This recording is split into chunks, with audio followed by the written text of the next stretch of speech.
Well, greetings everyone from Cooperstown, New York, site of the National Baseball Hall of Fame and Museum. We welcome you to our virtual Voices of the Game program. Thank you for being with us today. We are just a little over a week away from a very big Memorial Day weekend here in Cooperstown. We have a new exhibit that'll be opening up, The Souls of the Game, Voices of Black Baseball. We also will have a special edition of our Hall of Fame Classic, the East-West Classic. It's going to be a tribute to the annual Negro Leagues All-Star Game. And we're also going to be unveiling a statue, which really will kick off the entire weekend, and that'll be next Thursday. The specific date, May 23rd, the statue honoring the legacy of Hank Aaron. It was 50 years ago that Hank Aaron broke Babe Ruth's longstanding home run record. And today, to talk about Hank Aaron, among other topics, very special guest joining us from down in Texas. Carol Watson is with us. Carol, the widow of former Major League player and general manager Bob Watson, a standout player, great GM as well. Carol, also a close friend to the great Hank Aaron. So we'll talk to Carol about Bob and Hank and also find out what Carol is doing these days. Carol Watson, welcome to Virtual Voices of the Game. Thank you very much for being with us. Thank you so much. It's an honor to be here. Let's begin with how you and Bob first met. He was a player that I was able to follow for much of my career, starting really in the early 1970s until his retirement as a player, and then also followed him as a general manager with the Houston Astros and then the New York Yankees. Won a World Series with the Yankees. Tell us about how you and Bob first met many years ago.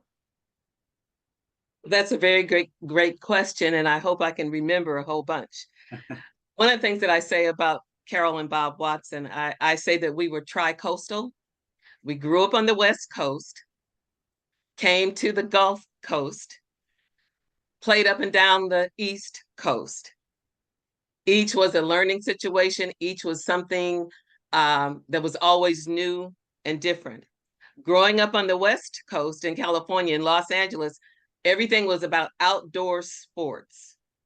From junior high school to high school, I mean, you could, if you were any kind of an athlete, because of our weather there at the time, you could just prosper.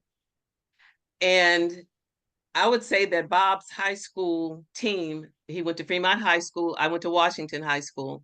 So I think we were called the Southern League. They had seven schools that competed against each other. So his high school baseball team, I think, was 1963. I want to say probably 2/3 of those young men signed into professional ball.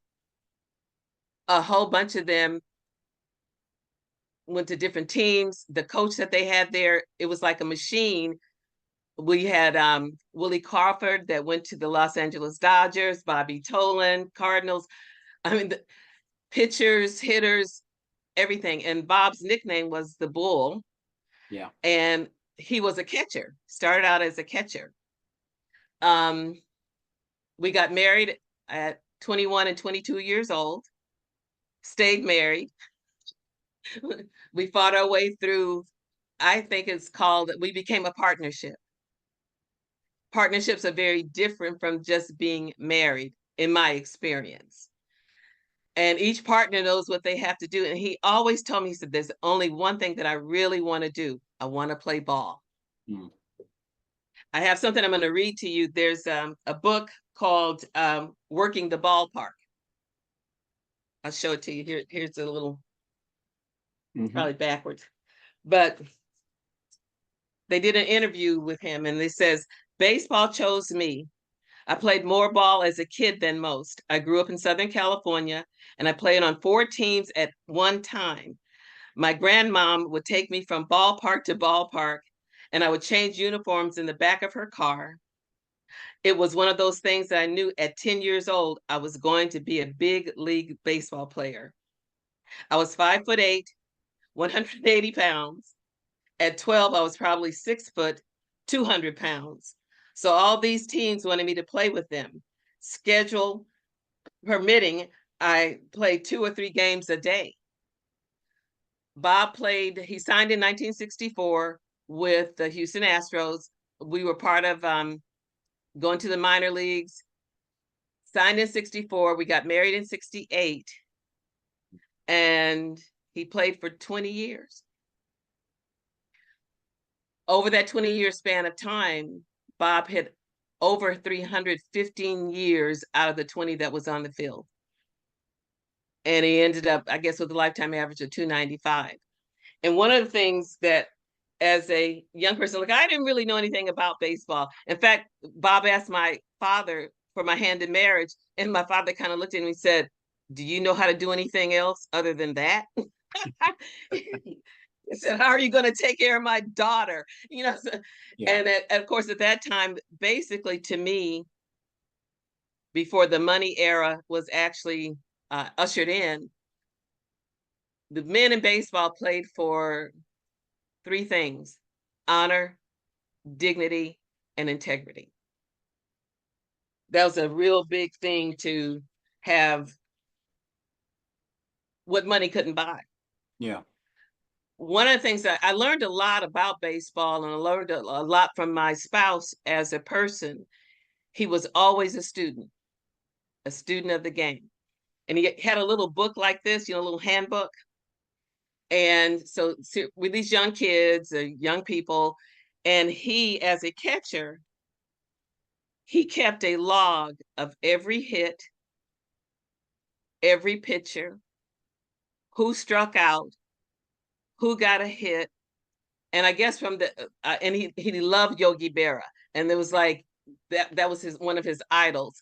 Mm. And it was an amazing thing to be able to play with Yogi as a coach. Bob must have spent, I don't know how many hours just talking to Yogi about the mental side of the game, how to call a game, how to be in a game. And I think that student in him is what he always appreciated about any great player, especially Hank. Yeah. And when we had the opportunity, like we played with the Red Sox, which that was an introduction to the history part of the game, that as an Astro, they were such a new team. And I think Bob and Joe Morgan, Jim Wynn, Don Wilson, those are a few of the mainstays. I mean, every season we come up and I'd look down the bench, who are those wives and who is that team?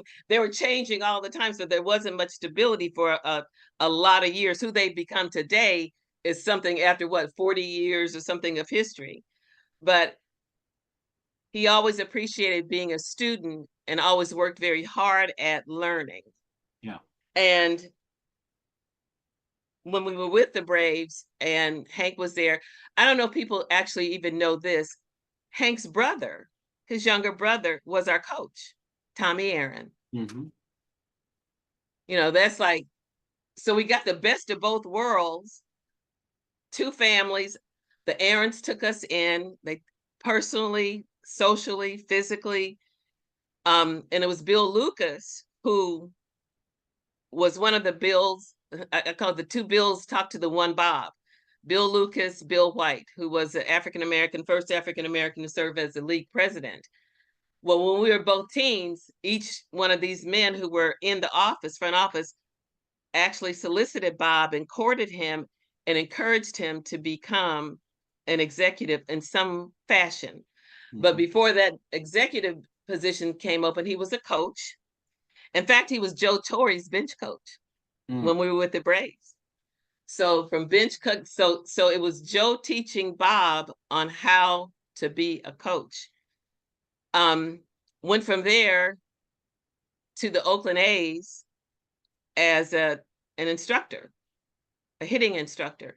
And Bob has a couple of publications, or part of a lot of publications, about the power of hitting, the science of hitting, the science of the industry. And I'm going to read you something else that he wrote. He said, he said, I retired at the end of 84. I went to the Oakland A's. Sandy Alderson interviewed me and said, hey, would you like to be in our organization as a hitting coach? During that interview, he asked me, what's your ultimate goal? I told him, sitting in your chair. He said, I'll help you. So I was the hitting coach during the season, And during the off season, I went with him to winter meetings and worked on trades. 3 or 4 years down the way, Houston called and said they wanted me to be their assistant GM. So he became the first African American to even be an assistant. So I went back to Houston for 7 years. Then I came to New York as a GM under Steinbrenner. And he put together the 96, 97, and 98 teams. And then from there to the commissioner's office, where he signed on and he worked with Frank Robinson. And Frank went back to managing, and he asked Bob, do you want to go manage? Do you want to be a coach? And he said, no, I want to stay in the office. And you see a picture behind me, right over there. There's a picture of Bob. It's a painting. Team USA, Bob ran the Team USA World Cup teams, and Team USA honored Bob with an event, and they gave him this portrait. And it has gold medals and gold cups and all the things that under his architecture that our team won. Yeah. He did something for our country that hadn't ever been done. Absolutely. So, yeah. So he retired, I guess, from 4 different positions from within the game. I remember, Carol, when Bob was playing, and it always seemed to me like this was definitely going to be a guy who, because he was so smart and he was so kind of mature beyond his years, he was going to be a manager or a general manager or high up in an organization. So that was always evident to me. Tell us about his personality, his character. What was Bob Watson like away from the ballpark? Both of us are intense. We are both intense people. And he has such a respect for the game and for the people in it. He always said he just wanted to always make sure that he brought back more than he took away. And being that kind of a student, I would say if there had been a PhD offered in baseballology, he would have been a candidate. Mm-hmm. So both of us took his role, whether it was on the field, off the field, to be representative of with that character that I talk about, the what you can't buy. Yeah. And not doing things that would have brought shame to baseball, to himself, to us as a family. I had when he was running one of the World Cup teams, I think we went to Costa Rica, or I don't know where we were playing, but it was interesting to go from this baby ball player to this man. And I'm sitting in the hotel, and he had been in charge of 7 countries. Mm. Well, who gets to do that? What kind of magic is that? That is numinous. That is spiritual. And so I'm sitting there eating my ice cream cone, and I'm watching him, and it's like the 7 countries parted the ways and let him walk through. I was like, who is that guy? I'm married to him. And it's like brought integrity. He didn't want his people to do anything that would bring shame to the game or to our country. Carol, let's talk about being married to a ball player. I imagine it's not easy. It's a long season. There's so much travel. Tell us about how difficult that was, and it was a long career, 20 years, as you mentioned earlier. Well, the funny part about that is when we first were married, and we went to instructional league, and it was in Florida, and we bought our first car, and we were driving back from the instructional league, and he said to me, I just want to play long enough to be vested in to be able to get pension. And at that time, you just need to have 4 years. And it's like this, I don't know what the numbers are now, but I think it's like something magnanimous. In order to be able to make it to the big leagues and stay there, I think the odds are 1 in 10 million. Mm. Something like crazy. So it's like, it started out in that instructional league that first year. We were in the minor leagues. he was on the bus. Bye, Bob. How bus league. That was little tiny ballparks. I don't know. What a way of life. As time went on, yes, there is a lot of dedication of time to the process.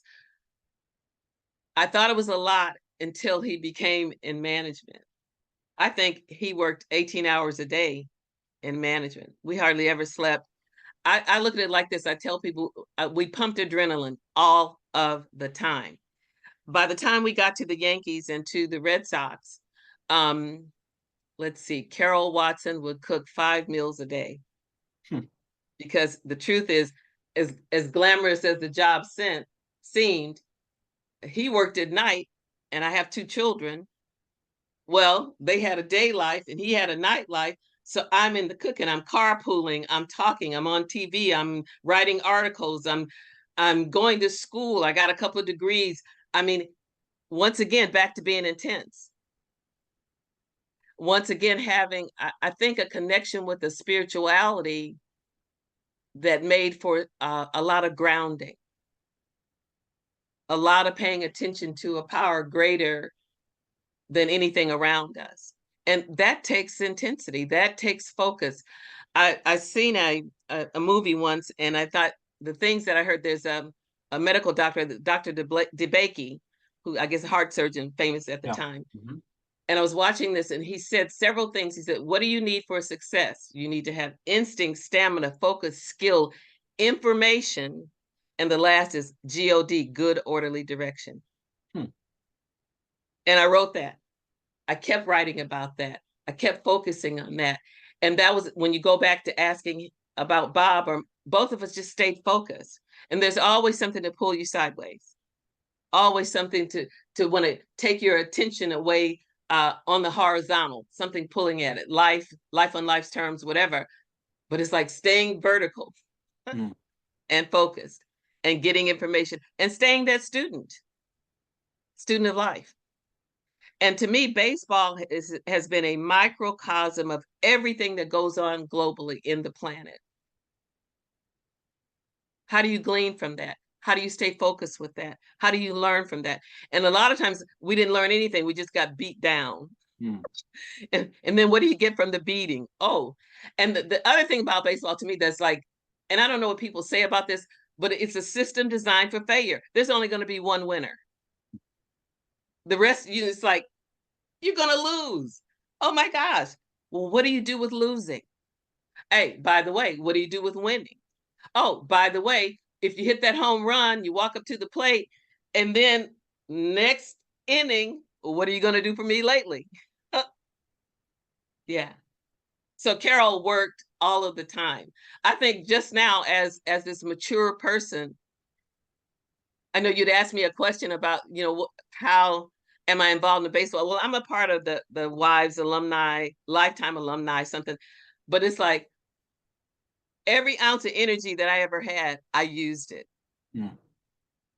And now I try to rest in motion. Yeah. You and Bob were in Houston for much of the 60s, all of the 70s, and then June 13th, 1979, the Astros trade Bob to the Boston Red Sox. Was that a shock to you and Bob? Yeah, because like I said, so I'm going to show you another picture. This is fun. This is Bob and Tom Poquette, little Pokey. So it was a shock, yes, but what it was an introduction to the depth of having a team that had been around for 100 and some odd years. So we, in Houston, people probably thought Bob played for the Oilers, because what was big here was high school football back in the 60s, that hometown school, whatever. So we go to Boston, get off of the plane, and people saying, hi, Bob. And I'm like, are they talking to you? Oh my God, who are these people? I mean, just knew everything about every player, knew people. When I would go to the ball game, people had legacy seats that passed down from family member to family member to generation. That was awesome to be in that kind of culture that just loved the game. They loved their team. That was amazing. So the shocking part was minimal. Yeah. And it was interesting not to have stayed there, but he was there long enough, again, being that student of the game, learning about that ballpark, which way was the wind blowing, where were the lights, what was it, daytime, nighttime. He got the player of the year for the short time that we were there. That kind of man is who we're talking about. Best foot forward. And that's when Carl Yastrzemski was making his history and played with Don Zimmer. And so it's like a really different to be with such a grounded history around baseball, that people really knew the game and they knew all their players, and it was an amazing experience. Ultimately, he decided to leave as a free agent and sign with the Yankees to play in New York. How difficult was that decision? Oh, it wasn't hard. I think a part of the lesson is also when the universe offers you something, say yes. Say yes. Be well with that. If it's your time, you can be prepared. And when the opportunity shows up, you get to say yes.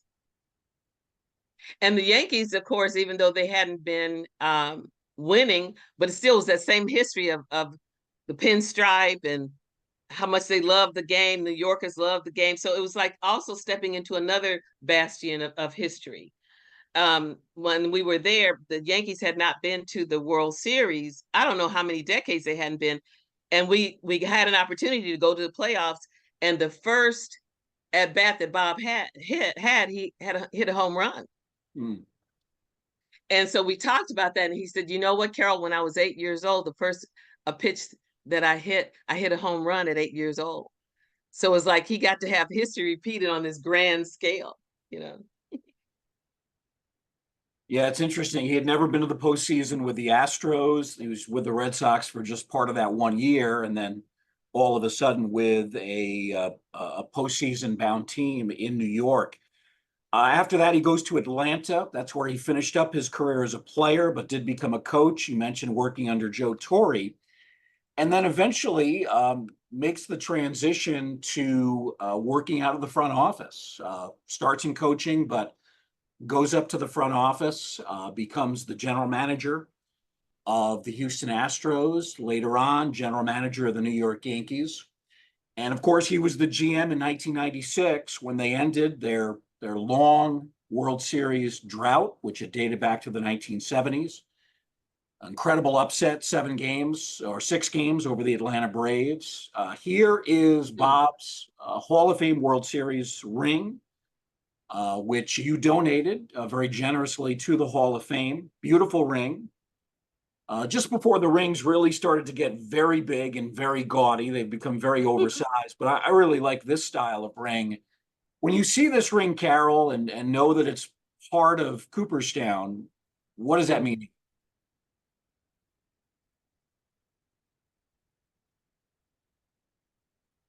It's an emotional place to step into. I think it's a dream. I don't know who gets to have that. He was not a superstar, but to be one of those that could be in the pack, in the hunt, and to be honored, again, that's like this magic. I feel the magic of the process. Bob was mentioned. Arthur Ashe wrote a book, The Hard Road to Glory.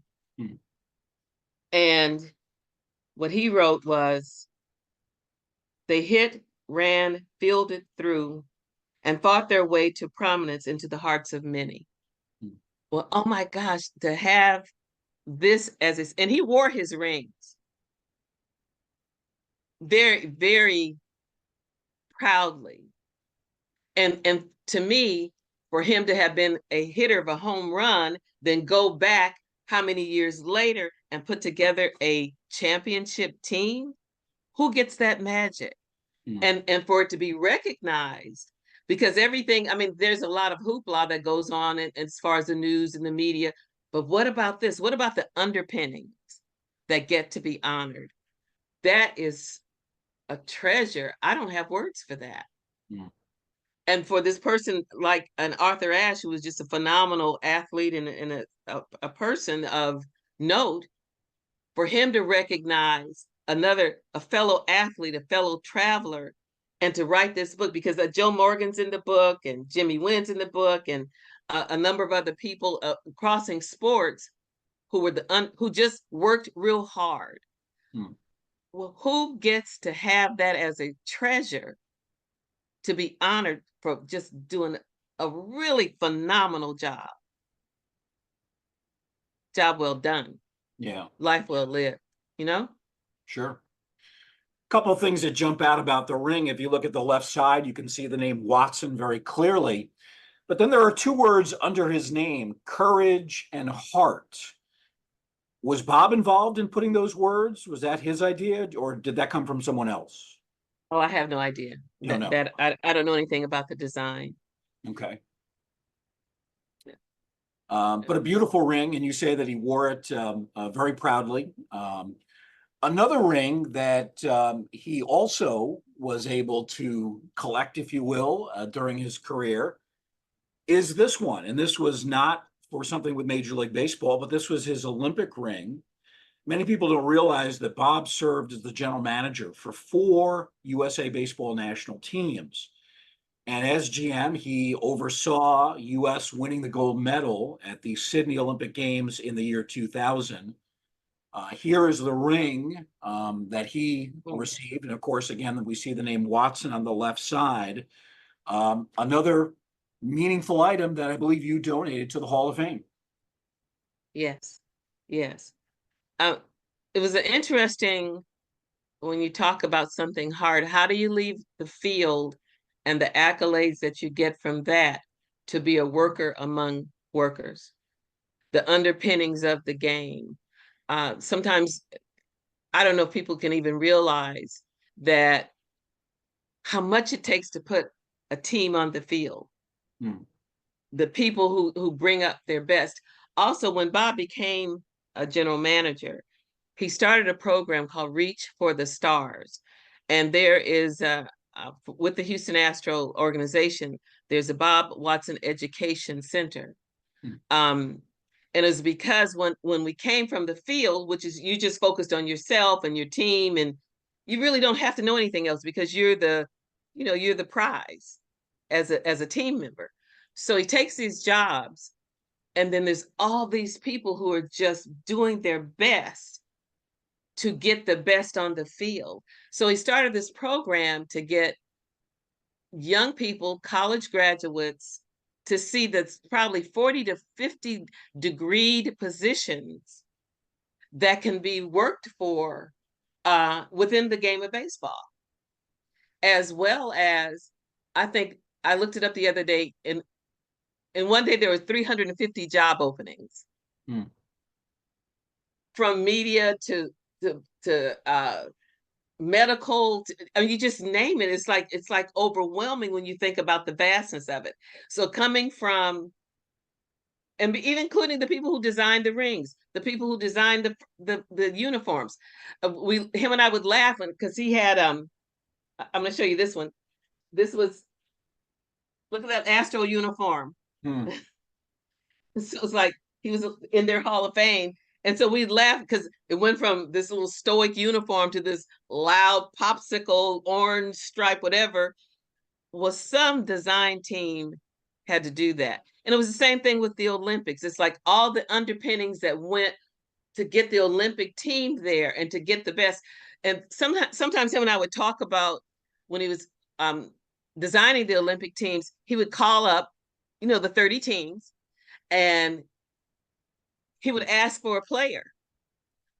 As soon as he would ask for them, the team would go like, "Oh, no, you can't have them. they may not even had paid any attention to that player until Bob put his spin on it, you know. And at some point, going back to the Olympics, I think at one point through the Bob Watson process of playing baseball, I want to say over 50% of the major leaguers had come through his brand of baseball. It means a lot. It means a lot for it to be noted that we can honor that which doesn't have glitz. It's an amazing thing. I am beyond touch, and so are my children. They were little people playing in between the seats. I would give them silly putty. You guys play down there in the seats, you'll be okay. Yeah. And this is just an amazing honor. It means a lot. Yeah. And I'm sure it brought its own challenges. You know, as the GM of an Olympic team, you're not making trades, you're not signing free agents, you're relying, I guess, on generosity of teams and being willing to lend you one of their players for several That's right. months. Yeah, That's right. Begging for talent. that's And right. and it's like and so what's so wild to me, like I said, to me he dispensed the stardust. Stardust to maybe these guys who would have never had a chance. And a whole bunch of them have gone on to be Hall of Famers, even if it's not with Cooperstown, but the Hall of Fame of their team. Yeah. They got a chance to be actually the best that they could be. And it's like him and I would always talk about it. Well, you don't give 100%, give 110. Hmm. Take whatever talent you have and work it till it's just like the best that it can be. So when you walk away, you have made something for yourself, whether someone acknowledges it or not.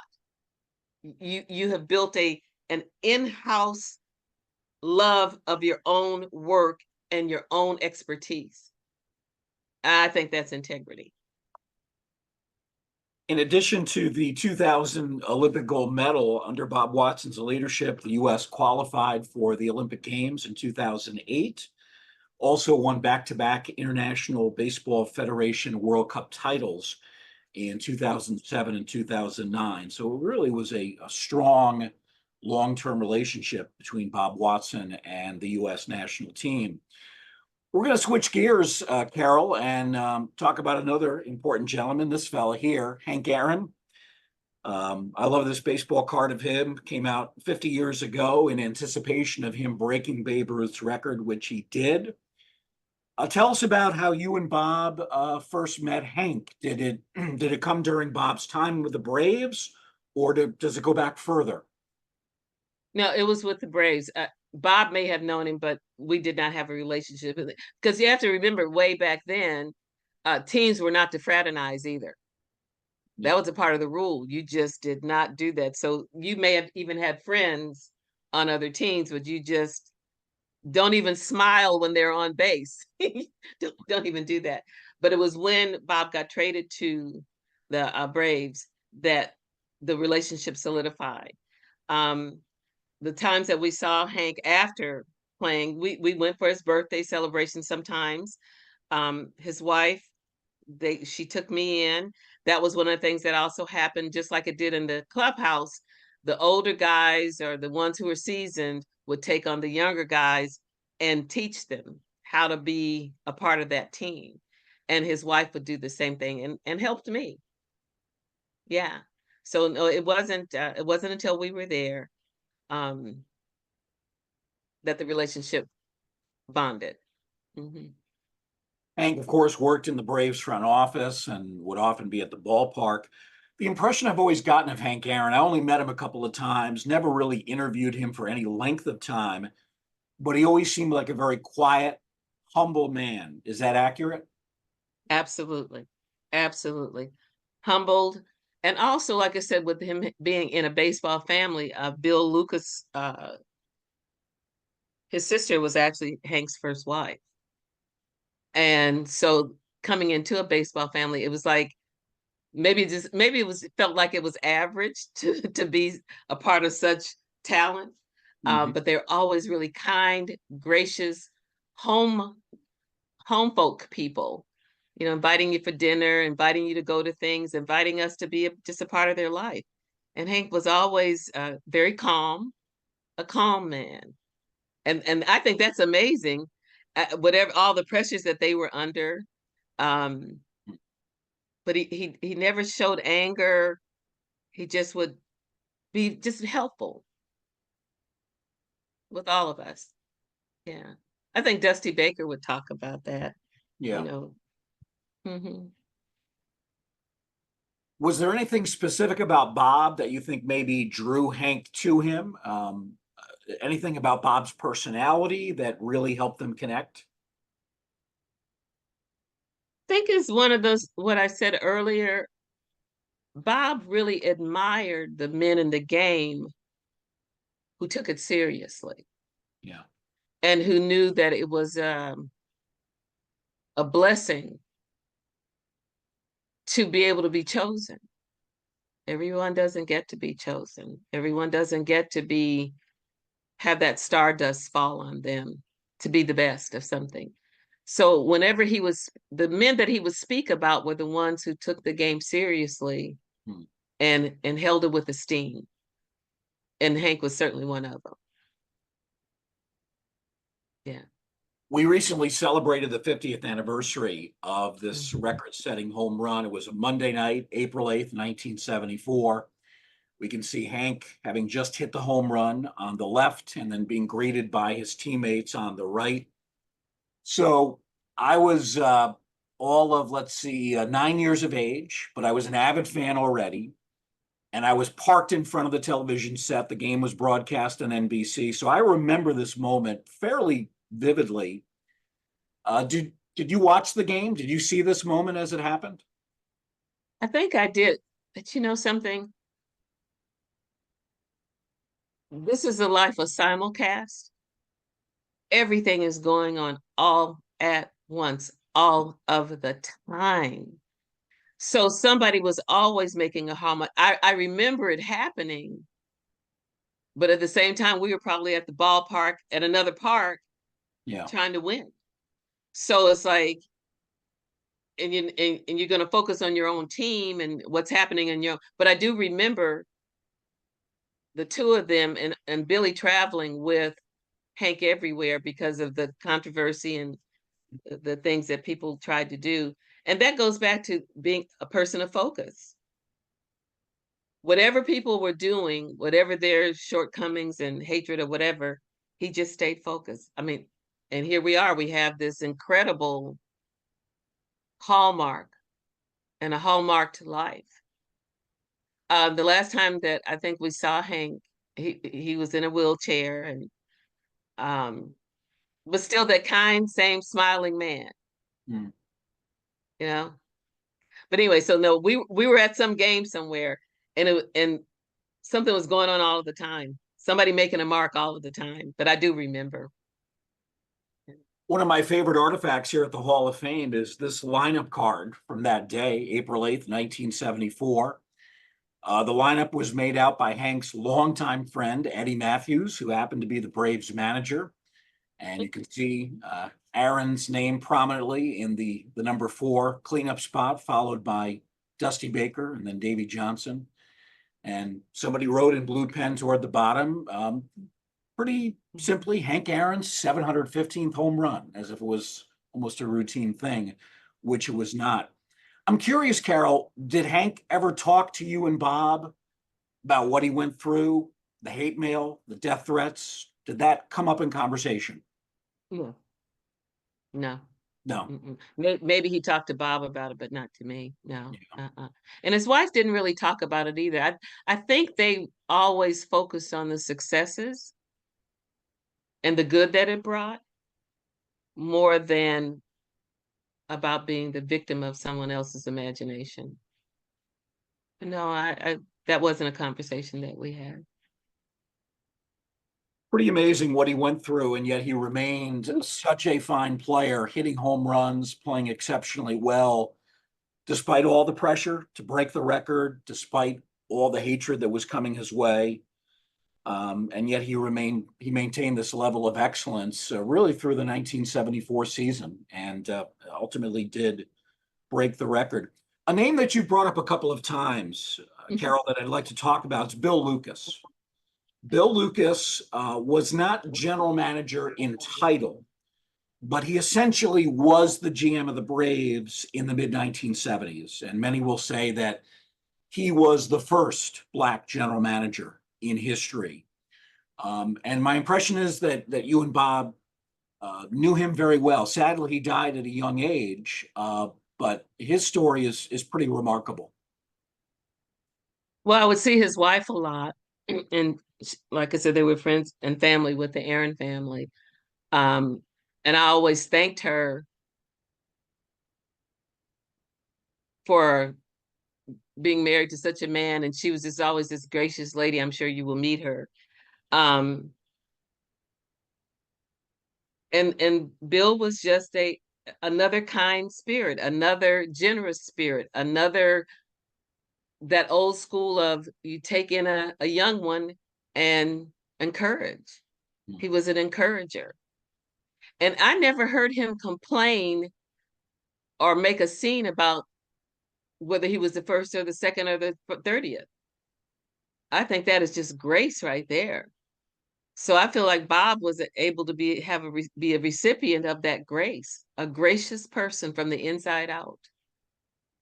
Who gets to have that as a daily stuff? And we were not with the Braves that long because at that point, Bob was going to retire that year. He retired from the Braves in '84. So that 20 years had passed. So those last three teams, we were not there that long with each one.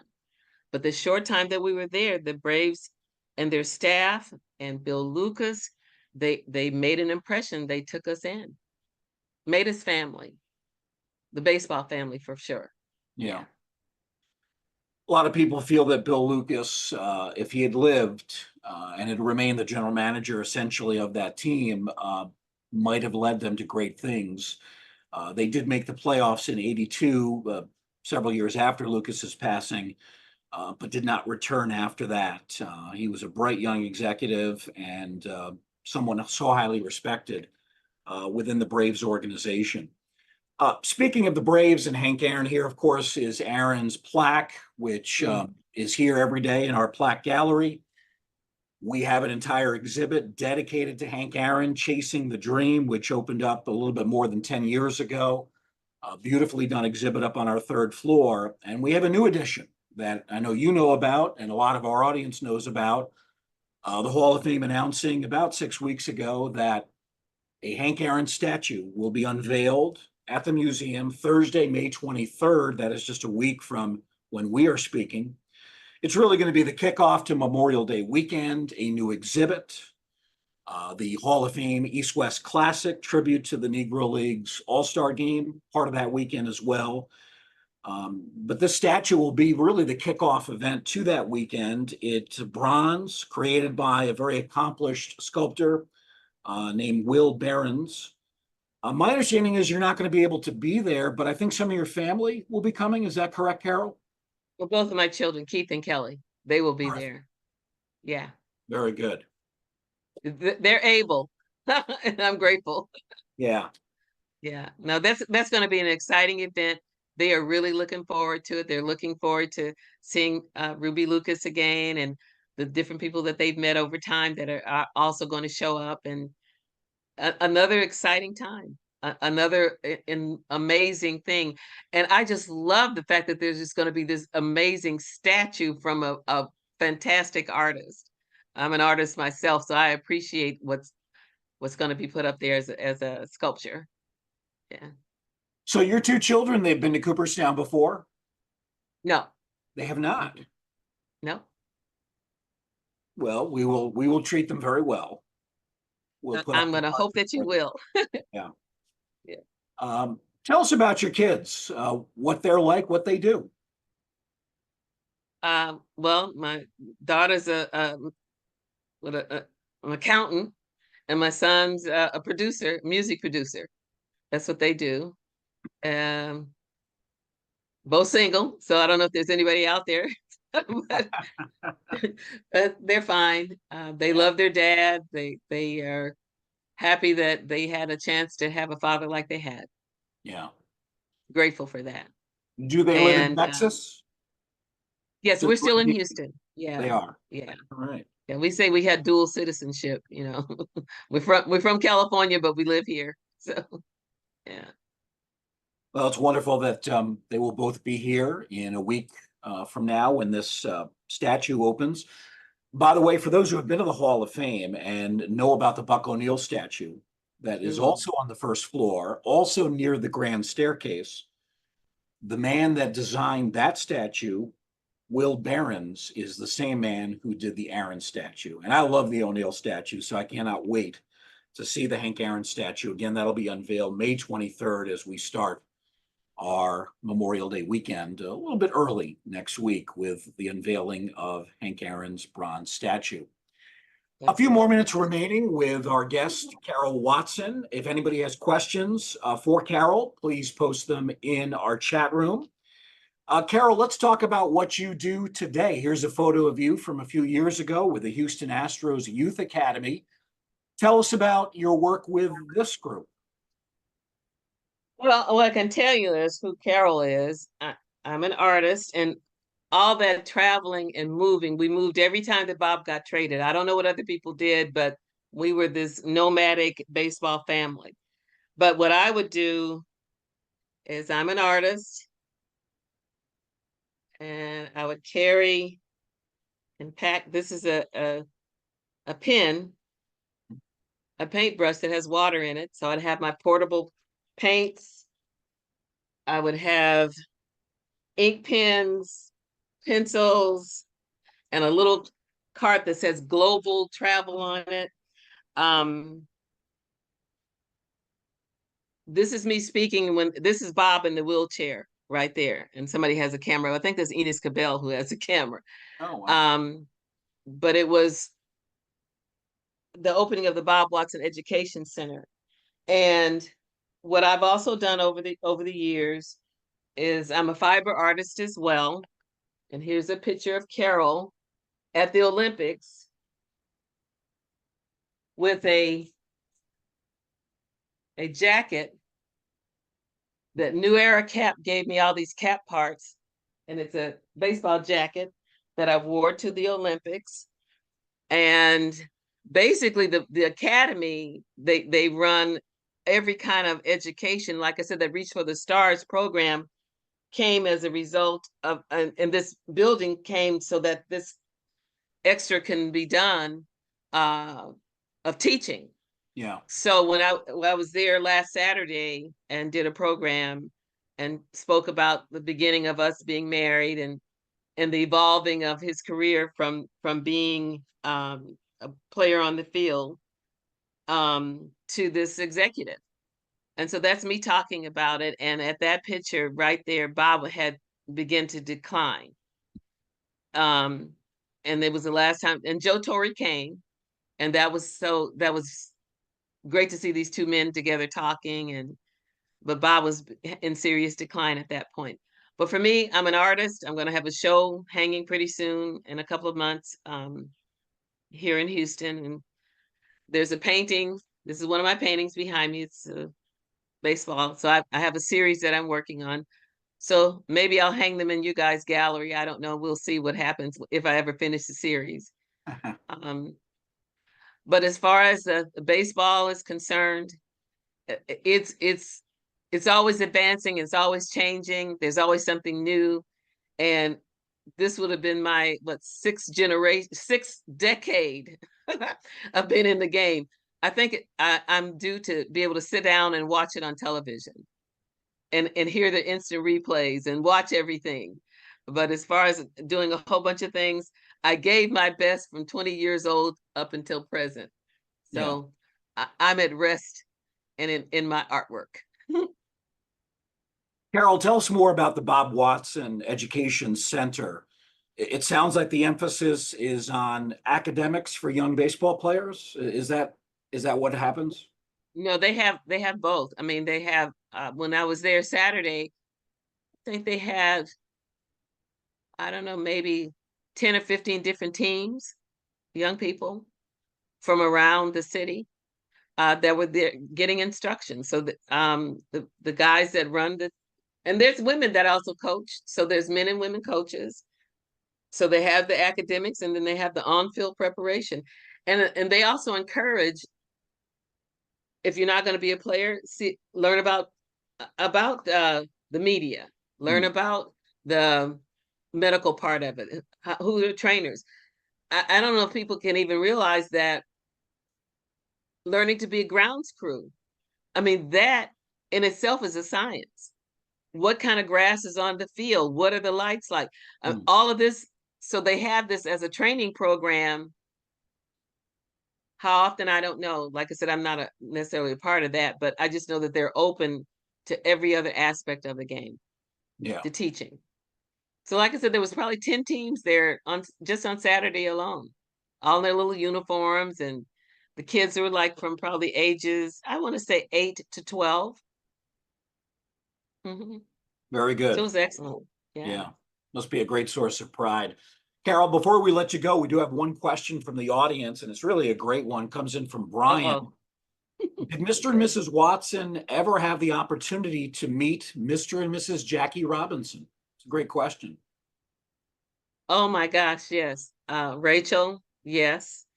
Jackie had passed by the time we got to the Yankees, but I don't know if anyone remembers that Bob scored the 1,000th run in baseball. And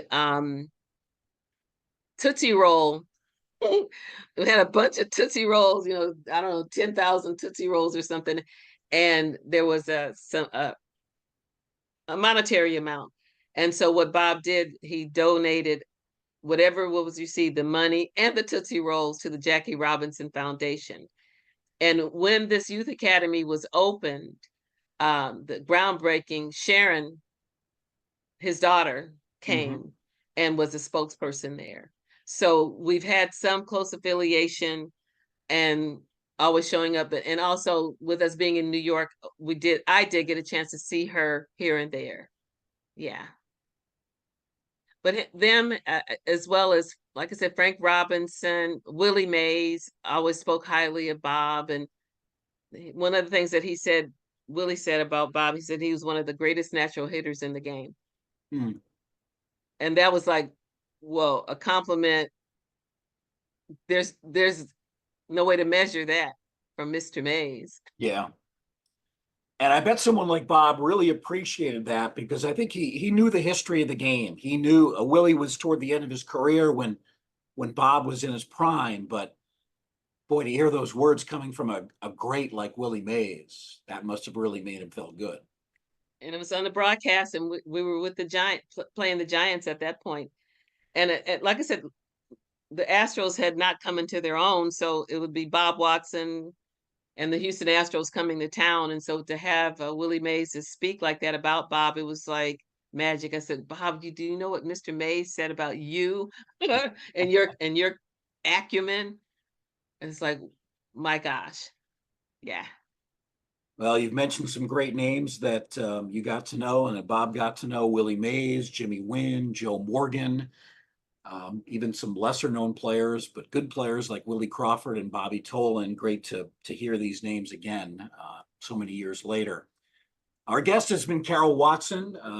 Carol, married to really a great baseball man, Bob Watson, standout player, first Black general manager to win a World Series, a highly accomplished GM, both at the major league and also at the Olympic level.